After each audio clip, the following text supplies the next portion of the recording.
علیکم۔ ایک چیز اور آئی ہے میرے ذہن میں کہ یہ جب اتنا شد و مد سے یہ کہا گیا کہ یہ جب کاروائی جو ہے اگر سامنے لوگوں کے آ جائے تو سارا پاکستان احمدی ہو جائے۔ پہلے تو آدھا پاکستان کہا تھا، پھر جب دیکھا کہ وہ واقعہ میں نہیں آ رہی وہ کاروائی نہیں آ رہی منظر عام پر، تو پھر انہوں نے کہا کہ اب احتیاطاً پورا پاکستان ہی کہہ دو، وہ کون سا کہ کاروائی آنی ہے باہر۔ تو پھر جب کاروائی آ گئی تو پھر کوئی بھی احمدی نہیں ہوا پاکستان میں، تو کوئی پاکستان کا آدھا کیا چوتھائی بھی نہیں ہوا۔ تو پھر پتہ نہیں وہ دعوے کیا بنا، اس دعوے کا کیا کیوں وہ سچا ثابت نہ ہوا۔ ایک سوال میرے ذہن میں آ رہا ہے کہ یہ کاروائی کو اتنی دیر تک ہائیڈ کیوں کر کے رکھا گیا تھا؟ اس کی کوئی پولیٹیکل وجہ تھی یا کوئی ڈر تھا، خوف تھا، یا کیا وجہ تھی؟ کوئی کسی کے ذہن میں ہے یہ بات؟ یہ جو سوال زاہدہ جی نے ابھی اٹھایا ہے کہ کارروائی کو اتنی دیر تک ہائیڈ کیوں رکھا گیا، یہ ہاں وہ پولیٹیکل وجہ ہے، اس لیے کہ یہ پوری دنیا کا قانون ہے۔ جو جتنے مہذب معاشرے ہیں، میں ان کی بات کر رہا ہوں، یعنی امریکہ کی اب بات کر لو، کینیڈا کی کر لیں یا انگلینڈ کی کر لیں، کہ وہاں پہ قانون ہیں وہاں پہ کہ جو اس طرح کی کارروائیاں ہوتی ہیں ان کے لیے انہوں نے ٹائم رکھا ہوتا ہے، کسی کا 20 سال، کسی کا 30 سال، 25 سال، مختلف قسم کے باقاعدہ قانون ہیں۔ قانون کے تحت اس کو اس وقت تک، کیونکہ وہ کہتے ہیں نا ایک وہ دفعہ بھی ہے اس کی کہ دفعہ نقص امن، کہ جس سے امن کا خطرہ ہو، ایسی چیز جس سے امن کا خطرہ ہو، وہ پھر اس کو وہ اوپن نہیں کرتے اس کو اتنے سالوں تک، تاکہ وہ بات ٹھنڈی ہو جائے،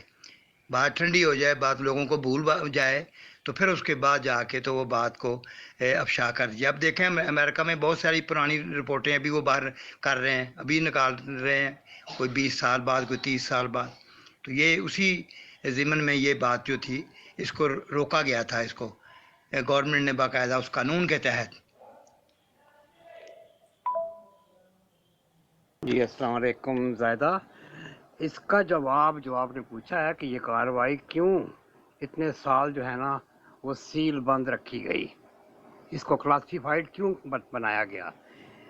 اس کی ایک ریزن اسی کتاب میں جو میں نے پیش کیا ہے، پارلیمنٹ میں قادیانی شکست،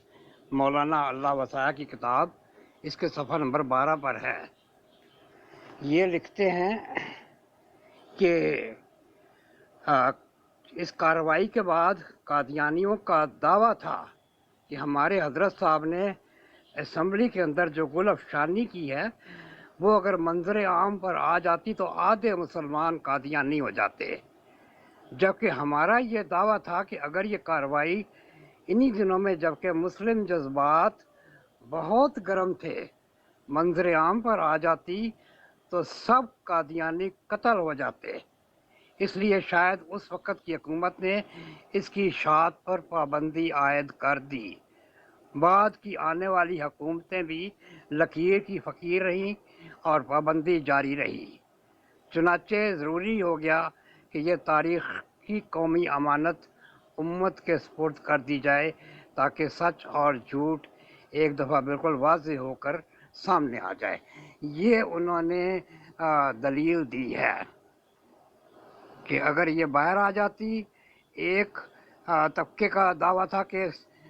آدھا پاکستان احمدی ہو جائے، آدھا کیا، وہ آدھا چپڑاسی بھی احمدی نہیں ہوا۔